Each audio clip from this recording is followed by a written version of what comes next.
இன்றைக்கு அமெரிக்க அதிபர் டொனால்ட் ட்ரம்பினுடைய ஒரு அறிவிப்பு வந்திருந்தது. அதற்கு உடனடியாக ஈரானுடைய பதில் அறிவிப்பும் வந்திருக்கிறது. அந்த ரெண்டு அறிவிப்பையும் பார்த்தாலே தெரியும் இந்த யுத்தத்தினுடைய போங்கு எங்க இருக்குது, இந்த யுத்தத்தில் யார் உச்சமாக ஜெயித்து கொண்டிருக்கிறார்கள் என்பதும் நமக்கு தெரியும். நாங்க பெரிய அளவுல உங்களுக்கு உடனே பதிலடி கொடுக்காம ஓரளவுக்கு பதிலடி கொடுத்துக்கிட்டு இருந்ததுக்கான காரணம் என்னன்னு கேட்டா, உங்ககிட்ட இருக்கிற வெப்பன் எல்லாம் குறையணும், அதுக்காகத்தான் நாங்க அதை பண்ணினோம் அப்படின்னு சொல்லக்கூடியவரு, நீங்க யுத்தத்தில இருந்து ஒரு கௌரவமான வெளியேற்றத்தை தேடுறீங்க, இதுவும் எங்களுக்கு தெரியுங்கிறாரு. இப்ப என்னன்னா, நாங்க வந்தோம், ஹாமனியை கொன்றோம், எங்களுடைய சாதனைகளை நிலைநாட்டினோம், அது செய்தோம், இது செய்தோம், நாங்கள் போகிறோம் அப்படின்னு சொல்லி கௌரவமா போறதுக்கு நீங்க ட்ரை பண்றீங்க. கௌரவமா எல்லாம் போக முடியாது, அவமானகரமான தோல்வியோடு தான் நீங்கள் போக வேண்டும் அப்படின்னு சொல்லிட்டு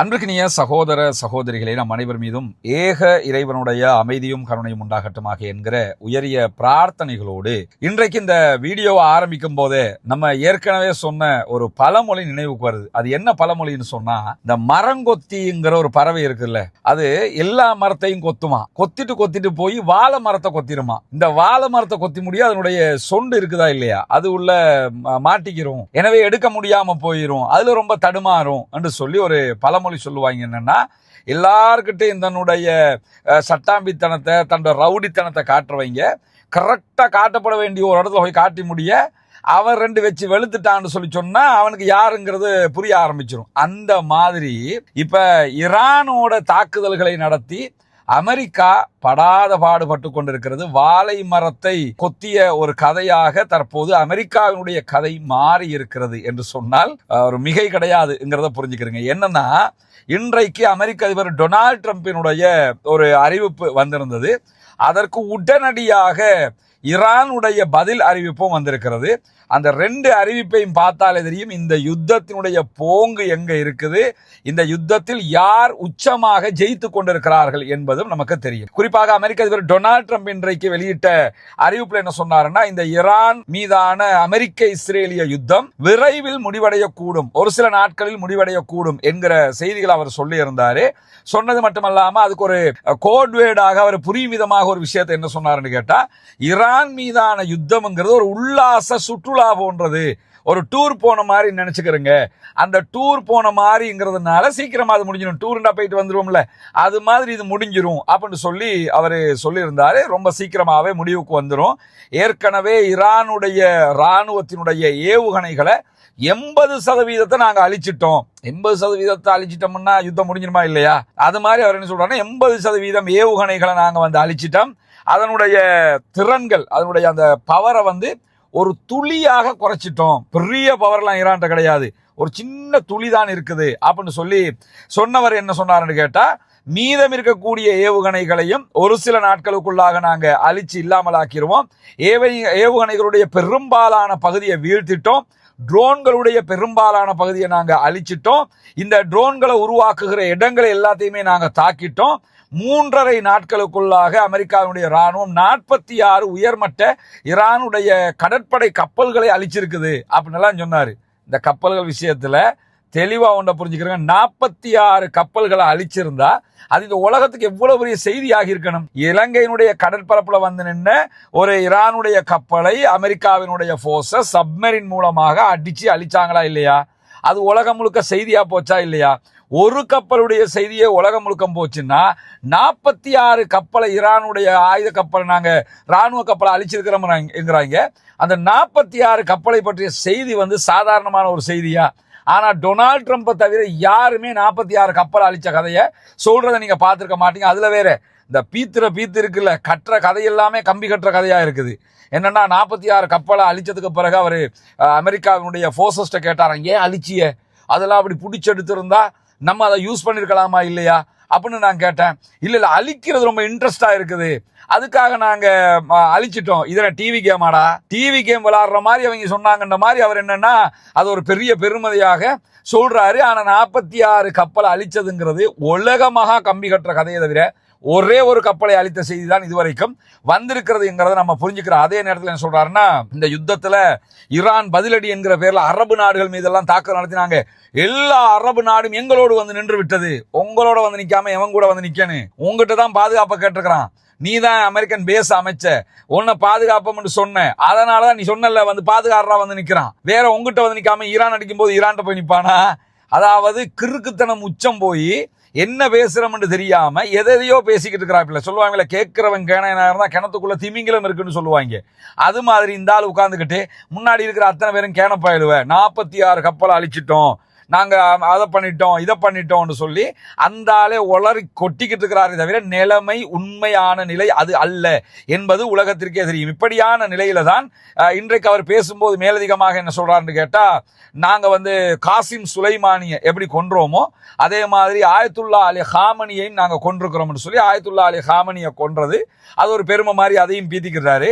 அதற்கு பிறகு இதையெல்லாம் பேசிட்டார்ல, பேசினதுக்கு பிறகு நாங்க 80% ஏவுகணை அழிச்சிட்டோம், ஈரான் காலி, இன்னும் கொஞ்சம் தான் இருக்கு, ஒரு துளி தான் இருக்குன்னு சொன்னவரு அதுக்கு பிறகு மாறி நம்ம அடிக்கடி சொல்லுவோம்ல, டொனால்ட் ட்ரம்ப்ங்கிறவன் எப்படிப்பட்டாருன்னு கேட்டா, குடிகாரண்ட பேச்சு விடிஞ்சா போச்சு தான், ஆனா டொனால்ட் ட்ரம்ப்புடைய பேச்சு அப்பவே போச்சு, இது அப்பவே போயிடுச்சு. உடனே அந்த ஆள் என்ன சொல்றாருன்னு கேட்டா, நாங்க போதுமான அளவு வெற்றி பெறவில்லை, 80% ஜெயிச்சிட்டோம், நாங்க தான் கிழிச்சிட்டோம்னு சொல்லிட்டு நாங்க போதுமான அளவுக்கு வெற்றி பெறவில்லை, ஈரானுக்கு எதிரான ராணுவ தாக்குதல்களை வந்து அமெரிக்கா இப்ப நினைச்சாலும் வெற்றி பெற முடியும், ஆனா அது போதுமான வெற்றி கிடையாது அப்படின்னு சொல்லிட்டு அமெரிக்கா இன்னும் முன்னேற போகுது, நாங்க இன்னும் கூடுதலா தாக்குதல் நடத்த போறோம், ஏற்கனவே பல வழிகளில் நாங்க தாக்குதல் நடத்தி ஜெயிச்சு வெற்றிக்கு மேல வெற்றி அடைஞ்சுக்கிட்டே இருக்கிறோம், ஆனா அது போதுமான வெற்றி கிடையாதுங்கிறதுனாலதான் திரும்பவும் தாக்க போறோம்னு சொல்லிட்டு மொஜிதபா அவர்கள் ஈரானுடைய ஆன்மீக தலைவராக தேர்வானது ஏற்றுக்கொள்ள முடியாது. எனக்கு பெரிய ஏமாற்றமா போயிடுச்சு. நான் எவ்வளவு சொன்னேன் ஈரான்காரங்களுக்கு, முஜிதபாவை நீங்க வந்து புதிய ஆன்மீக தலைவராக தேர்வு செய்யக்கூடாதுன்னு, ஆனா அவரையே தேர்வு செஞ்சிருக்கிறாங்க. அவர் என்னன்னா, புதிய தலைவரை தேர்வு செஞ்சா அவரையும் கொல்லுவோம், நாங்க விட மாட்டோம், நான் சொல்றவரை தான் தெரிவு செய்யணும், இந்த மாதிரியான பேச்சுக்களை எல்லாம் அமெரிக்க அதிபர் பேசினது இருக்குன்னு கேட்டா, இப்படி மிரட்டினா பயந்து போய் முஜிதபாவை தெரிவு செய்யாம வேற யாரையாவது தெரிவு செஞ்சிருவாங்க, இதுக்காகத்தான் அந்த ஆளு இந்த வேலையெல்லாம் பார்த்தாரு. ஆனா அமெரிக்க அதிபருடைய பேச்ச தூசுக்கும் கணக்கெடுக்காம முஜிதபாவை மீண்டும் ஆன்மீக தலைவராக தேர்வு செய்திருக்கிறார்கள். அது வந்து எனக்கு பெரிய ஏமாற்றமா போயிடுச்சு அப்படின்னு சொல்லி தன் ஏமாந்த கதையே ஏமாற்றத்தோடு சொன்ன ஒரே அதிபராக அமெரிக்க அதிபர் டொனால்ட் ட்ரம்ப் இருக்கிறார். இந்த செய்தி வெளிவந்ததுக்கு பிறகு தாமதிக்காம ஈரானுடைய IRGC மிக தெளிவான ஒரு பதிலை அறிவித்து விட்டது. என்னன்னு கேட்டா, இனிமேல் யுத்தத்தின் முடிவை தீர்மானிப்பது அமெரிக்கா அல்ல, நாங்க தான் தீர்மானிப்போம். ஏன்னா பேச்சுவார்த்தைக்கு கூப்பிட்டாங்க, வாங்க பேசுவோம், சமாதானமா முடிச்சுக்கிறோம், நாங்களும் வித்ட்ரா ஆகிக்கிறோம், உங்க நாடு நீங்களே வச்சுக்கிறோங்க, இப்படி கூப்பிட்டாங்க. அதுக்கு தான் IRGC பதில் சொல்லிச்சு, உங்களோட எந்த பேச்சுவார்த்தையும் கிடையாது, இனிமே யுத்தத்துல முடிவை நீ இல்ல தீர்மானிக்கணும், யுத்தம் நடத்துறதா இல்லையாங்கிறத நான் தான் தீர்மானிக்கணும், நீ யாரா தீர்மானிக்கிறதுக்கு அப்படின்னு சொல்லிட்டு IRGC-னுடைய செய்தி தொடர்பாளர் பிரிகேடியர் ஜெனரல் அலி முகமது நயீனி இன்றைக்கு உடனடியாக அதற்கு பதிலை கொடுத்திருக்கிறார். அதே நேரத்தில் ட்ரம்பினுடைய கருத்துக்கள் எல்லாமே பச்சை வடிகட்டிய முட்டாள்தனமான பொய்யே தவிர வேறு ஒன்றுமே இல்லை, அவன் பேசுறது எல்லாமே பச்சை பொய் தான் சொல்லி இன்றைக்கு IRGC அதற்கு பதில் கொடுத்திருக்கிறார். அதே நேரத்தில் அவமானகரமான தோல்விகளுக்கு பிறகு அமெரிக்க அதிபர் ராணுவ சாதனைகள் என்று சொல்லி நிறைய பொய்ய சொல்றதுக்கு ட்ரை பண்றாரு. நீங்க வாங்கியிருக்க அடியெல்லாம் படு கேவலமான அடி, படி முட்டாள்தனமான அடி, ரொம்ப அசிங்கப்பட்டு போய் நிக்கிறீங்க. இவ்வளவு அசிங்கப்பட்டதற்கு பிறகு அசிங்கப்பட்டதை எல்லாம் ரொம்ப வெற்றி மாதிரி காட்டுறதுக்கு ட்ரை பண்றாரு என்று சொல்லக்கூடிய IRGC-னுடைய பிரிகேடியர் ஜெனரல் மேலதிகமாக என்ன சொல்றாருன்னு கேட்டா, இந்த யுத்தத்தினுடைய முடிவை நாங்க தான் தீர்மானிப்போம், நீங்க தீர்மானிக்க தரமாட்டோம் என்று சொல்லி அவர் சொல்லியிருப்பது மட்டுமல்லாம, உங்களுடைய வெடிமருந்து உங்கள்கிட்ட இருக்கிற வெப்பன் எல்லாம் குறைஞ்சிரும் தீர்ந்துரும் என்று எங்களுக்கு தெரியும், அதுக்கு தாண்டா உங்களை அடின்னு அடிக்கிறதுக்கு விட்டோம்ங்கிறாரு. நாங்க பெரிய அளவுல உங்களுக்கு ஒட்டனே பதிலடி கொடுக்காம ஓரளவுக்கு பதிலடி கொடுத்துக்கிட்டு இருந்ததுக்கான காரணம் என்னன்னு கேட்டா, உங்ககிட்ட இருக்கிற வெப்பன் எல்லாம் குறையணும், அதுக்காகத்தான் நாங்க அதை பண்ணினோம் அப்படின்னு சொல்லக்கூடியவரு, நீங்க யுத்தத்தில இருந்து ஒரு கௌரவமான வெளியேற்றத்தை தேடுறீங்க, இதுவும் எங்களுக்கு தெரியுங்கிறாரு. இப்ப என்னன்னா, நாங்க வந்தோம், ஹாமனியை கொன்றோம், எங்களுடைய சாதனைகளை நிலைநாட்டினோம், அது செய்தோம் இது செய்தோம், நாங்கள் போகிறோம் அப்படின்னு சொல்லி கௌரவமா போறதுக்கு நீங்க ட்ரை பண்றீங்க. கௌரவமா எல்லாம் போக முடியாது, அவமானகரமான தோல்வியோடு தான் நீங்கள் போக வேண்டும் அப்படின்னு சொல்லிட்டு அமெரிக்க மக்களுக்கு நீங்க ஏன் உண்மையை சொல்ல மறுக்கிறீங்க? நீங்க 46 கப்பலை அடிச்சேன்னு சொல்றீங்க, அது உண்மையா?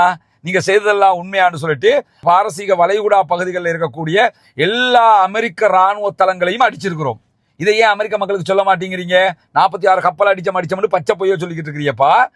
நாங்க உண்ட எல்லா பேஸையும் அடிச்சு நொறுக்கிட்டு இருக்கிறோமே, இது அமெரிக்க மக்களுக்கு நீ சொல்லுவியா அப்படின்னு சொல்லி அமெரிக்க அதிபரை கேட்கக்கூடிய IRGC என்ன சொல்லுதுன்னு கேட்டா, அமெரிக்க இஸ்ரேலிய தாக்குதல்கள் ஈரானுடைய ஏவுகணை திறன்களை அழிச்சிட்டு அப்படின்னு சொல்லி ட்ரம்ப் சொல்றாரு. 80% ஏவுகணையை நாங்க அழிச்சிட்டோம் அப்படின்னு சொல்லி டொனால்ட் ட்ரம்ப் சொல்றாரு. ஆனா நாங்க யுத்தத்துல ஆரம்ப நாட்கள் அடிச்சதை விட கூடுதலா இப்பதான் அடிக்கிறோம்ங்கிறாரு. இப்ப அடிக்கிற அடியெல்லாம் சொல்லி காட்டுறாரு. ஒவ்வொரு ஏவுகணைகளும் 1 டன் வெடிமருந்துகளை சுமந்து வருகிறது. 1 டன் 1000 கிலோ. ஒவ்வொரு ஏவுகணைகளும் 1000 கிலோ வெடிமருந்துகளை சுமந்து கொண்டு வருகிறது. நாங்க ஆரம்பத்தில் இந்த 1000 கிலோட இந்த ஏவுகணை எல்லாம் அடிக்கவே இல்லை, இப்பதான் அடிக்கிறோம் நாங்க அப்படின்னு சொல்லிட்டு, அப்ப எங்களுடைய ஏவுகணைகளை 80% நீங்கள் அழித்திருந்தால், அமெரிக்கா ஜெயித்திருந்தால் இப்ப நாங்க 1 டன் பெருமதியான அவ்வளவு பெருமதியான ஏவுகணைகளை அட்டாக் பண்ண முடியுமா என்று சொல்லி செருப்ப கலட்டி சப்பட்டல 4 மலார் போட்ட மாதிரி IRGC மேலதிகமாக சொல்லும் போது என்ன சொல்றாங்கன்னு கேட்டா, ஈரானுடைய ஆயுதப்படைகள் இந்த பிராந்தியத்திலிருந்து அரபு நாடுகள் எதிலையும் இருந்து உங்களுக்கு ஒரு சொட்டு பெட்ரோலை கூட கொண்டு போக விட மாட்டோம் அப்படிங்கிறாங்க. ஹொர்முஸை மூடி இருக்கிறோம், எல்லா டேங்கர் மேலையும் அட்டாக் பண்ணுவோம், நீ இல்லை, நீ யுத்தத்தினுடைய முடிவை தீர்மானிக்கிறது நான் தான், எனவே ஒரு சொட்டு பெட்ரோலை கூட உங்களுக்கு இங்க இருந்து கொண்டு போக முடியாது. பெட்ரோல் விலை, எரிவாயுவோட விலை, எல்லா விலைகளையும் இனி கட்டுப்படுத்துகிற வேலையை நாங்க தான் பண்ணுவோமே தவிர அமெரிக்கா ஆதிக்கம் செலுத்த முடியாது. ஏன்னா எங்க ஏரியாவில் பெட்ரோல் எடுப்பிய, எங்களுக்கே சட்டம் போடுவிய, எங்க ஆக்களைய அடிப்பிய, நாங்க பாத்துக்கிட்டு இருக்கணுமா அப்படின்னு சொல்லி எந்த காரணம் கொண்டும் இதற்கெல்லாம் நாங்கள் வழி வைக்க முடியாது என்று சொல்லி IRGC அறிவித்ததுக்கு தாண்டி அப்பாஸ் அராக்சி இடத்துல பேசினாங்க. வெளிவிவகார அமைச்சர்கிட்ட நம்ம இந்த யுத்தத்தை முடிச்சுக்கிருவோமே அப்படின்னு பேசும்போது, இனி யுத்த நிறுத்த பேச்சுவார்த்தையே கிடையாது, உங்களை நாங்க நம்புறதுக்கு தயாரே இல்லை, இனி முடிவு யுத்தம் தான் முடிவெடுக்கும், பேச்சுவார்த்தை எல்லாம் நம்புறதுக்கு தயார் கிடையாதுன்னு சொல்லி மிக தெளிவாக அப்பாஸ் அராக்சி என்ன செஞ்சிட்டாருன்னா கை கழுவி விட்டுட்டாரு. நேற்று இரவு அமெரிக்க அதிபர், ரஷ்யாவினுடைய அதிபர் விளாடிமிர் புட்டினோட பேசியிருக்கிறாரு. கொஞ்சம் பேசி பாருங்க பாவா, ஏதாவது கொஞ்சம் பேசி பாருங்க, நீங்க சொன்னா கேட்பாங்க. நான் ஏதோ அவசரப்பட்டு இஸ்ரேல்காரன் சொன்னதை கேட்டு ஏதோ சிம்பிளா முடிஞ்சணும்னு சொல்லி உள்ள வந்துட்டேன். ஆனா மூக்கு நுழைச்சதுக்கு அப்புறம் தான் தெரியுது அது அடிக்கு மேல மூக்கு வெடிக்கிறதுக்கு அடிச்சுக்கிட்டு இருக்கிறாங்க, இனி தாங்க முடியலடா, கொஞ்சம் பேசி பாருப்பான்னு சொல்லி இப்ப ரஷ்யா விட்டு சமாதானம் பேசி பாக்குறாங்க. ரஷ்யா என்ன சொல்லியிருக்குன்னு கேட்டா, சமாதான பேச்சுவார்த்தைகள் பற்றிய விவரங்கள் டேபிள்ல வச்சிருக்கிறோம், ஈரான் தான் அதை முடிவெடுக்கணும் அப்படின்னு சொல்லிட்டாங்கன்னா, ரஷ்யாவினுடைய சீனாவினுடைய முழு ஆதரவு பெற்று இந்த யுத்தம் நடைபெற்றுக் கொண்டிருக்கிறது. அதனாலதான் பாத்தீங்கன்னா ஆயத்துல்லா அலி காமனிக்கு பதிலாக முஜ்தபா அலி காமனி தேர்வு செய்யப்பட்டதோட முதல்ல வாழ்த்து சொன்னது ரஷ்யா, விளாடிமிர் புட்டின். இரண்டாவதாக வாழ்த்து சொன்னது சீனா, அதற்கு பிறகுதான் ஓமான் மற்ற நாடுகள் எல்லாம் வாழ்த்து சொன்னது. இந்த 2 நாடு தான் முதல்லையே வாழ்த்து சொன்னது. ரொம்ப சூப்பரான, அமெரிக்காவே தெரித்து ஓடுகிற அளவுக்கு உண்டான தாக்குதல்கள் நடக்கிற இந்த சந்தர்ப்பத்தில் நாடாளுமன்ற சபாநாயகர், ஈரானுடைய நாடாளுமன்ற சபாநாயகர் முகமது பாகர் கலீபாப் விடுத்திருக்கக்கூடிய அறிவிப்பு இதை விட சூப்பரா இருக்குது. டேஸ்டான ஒரு அறிவிப்பு அவர் சொல்லியிருக்கிறார். என்று கேட்டா, இஸ்ரேலுடனான பேச்சுவார்த்தைகள் மூலமாக இந்த யுத்தத்துக்கு முற்றுப்புள்ளி வைக்கிறதுங்கிற கதையே கிடையாது. இஸ்ரேலோட பேச்சுவார்த்தை நடத்தி, அமெரிக்காவோட பேச்சுவார்த்தை நடத்தி யுத்தத்தை நிறுத்துங்கிற கதையே எங்கள்கிட்ட கிடையாது. நாங்க யுத்த நிறுத்தத்தை எதிர்பார்க்கவே இல்லை. அவருடைய எக்ஸ்பேஜ்ல தெளிவா இருக்காரு, சீஸ்ஃபயரை நாங்க எதிர்பார்க்கவே இல்லை. இஸ்ரேல அடிச்சு நொறுக்கிறதும் அமெரிக்காவுடைய பேஸுகள் அடிச்சு நொறுக்கிறது தான் எங்களுடைய வேலையாக இருக்குன்னு சொல்லிட்டு ஆக்கிரமிக்க வரக்கூடிய அமெரிக்காவுக்கும் இஸ்ரேலுக்கும் இது ஒரு பாடமாக அமையணும். எங்களுடைய நாங்க ரொம்ப நேசிச்ச ஈரானை இதுக்கு பிறகு ஒருபோதுமே தாக்குறதுக்கு யாரும் நினைக்காத அளவுக்கு வாயிலேயே குத்தணும் இருக்காரு. அவருடைய எக்ஸ்பதிவுல என்ன சொல்றாருன்னு கேட்டா, ஈரானை தாக்குறதுக்கு எவன் நினைச்சாலும் அவன் வாயிலேயே குத்துக்கிற அளவுக்கு நாங்க வேலை பார்ப்போம், அந்த அளவுக்கு தாக்குதல்கள் இருக்கணும், நாங்க இனி சீஸ்ஃபயரே கிடையாது. என்னன்னா, ஈரான் நிபந்தனையற்று சரணடைய வேண்டும் என்று சொன்ன அமெரிக்கா இப்ப என்ன சொல்றா, வாங்கலை கொஞ்சம் பேசி ஏதாவது பண்ணி சமாதானமா முடிச்சுக்கிருவோமே கெஞ்சி கேட்கக்கூடிய நிலை மாறி இருக்கிறது. ஈரானோட யுத்தம், பிறகு பேச்சுவார்த்தை, பிறகு யுத்தம், பிறகு பேச்சுவார்த்தை, இந்த மாதிரி ஒரு ரொட்டேஷன்ல போறதுக்கு நாங்க தயார் இல்லை என்று சொல்லி இன்றைக்கு ஈரானுடைய பாராளுமன்ற சபாநாயகர் கலீபாப் சொல்லியிருக்கிறது மட்டுமல்லாம, எப்பொழுதுமே சமாதானம் பேச வர்றது ஏன்னு கேட்டா, இஸ்ரேல் எங்கெல்லாம் தோக்குற நேரத்துல எங்களோட வாங்க சமாதானம் பேசுவோம், வாங்க நம்ம யுத்தத்தை முடிச்சுக்கிறோம். 12 நாள் வார்லையும் இதைத்தான் பண்ணீங்க. இப்ப நீங்க தோல்வி அடைகிற நேரத்துல மீண்டும் சமாதானம், வாங்க யுத்தம் நிறுத்தம் பேச வர்றீங்க. இனி யுத்தத்தை நிறுத்துறதை பத்தி நாங்க தான் தீர்மானிப்போம், அமெரிக்கா கிடையாது. இந்த ஹொர்முஸ் பகுதியில் வர எல்லா கப்பலுக்கும் அடிப்போம்னு சொல்லி சிம்ம சொப்பனமான ஒரு பதிலை சொல்லி இருக்கிறார்கள். உண்மையிலே இந்த இடத்துல நம்ம அத்தனை பேருமே எதிர்பார்க்கிறது இதைத்தான். என்னன்னா, இந்த ஷியா சன்னி பிரச்சனையை உண்டாக்கி விட பாக்குறாங்க, எதையோ செய்ய பாக்குறாங்க. நன்றாக ஒன்றை புரிந்து கொள்ளுங்கள், அமெரிக்கா இனி எந்த நாட்டுக்குள்ள நிக்கோலஸ் மதுரோவினுடைய வெனிசுவேலாவுக்குள்ள பூந்து அவரை தூக்கிட்டு போனது என்ன? எவ்வளவு அராஜகம் ஒவ்வொரு நாட்டுல.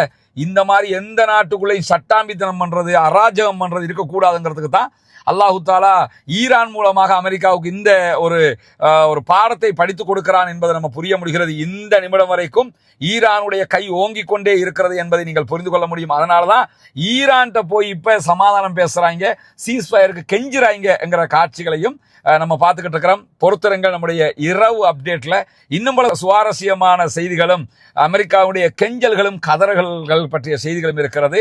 தொடர்ந்தும் இணைந்திருங்கள். ரஸ்மின் மேசி நியூஸ் மற்றும் ரஸ்மின் டாக்ஸ் ஆகிய 2 சேனல்களோடும் இந்த உண்மை செய்திகளை உங்களுக்கு கொண்டு வந்து தந்து கொண்டே இருக்கிறோம். அதே போன்று ஆக்கிரமிப்பாளர்களுக்கு எதிராக தொடர்ந்தும் அல்லாஹ்விடத்திலே பிரார்த்தனை செய்யுங்கள். புனிதமிக்க ரமதானுடைய மாதத்திலே ஆக்கிரமிப்புகள் நீங்க வேண்டும், மத்திய கிழக்கு அமைதி பெற வேண்டும், முழு உலகம் அமைதி பூங்காவாக மாற வேண்டும், ஜனநாயக ரீதியில் ஆக்கிரமிப்பாளர்களுக்கு எதிராக குரல் எழுப்புவோமாக.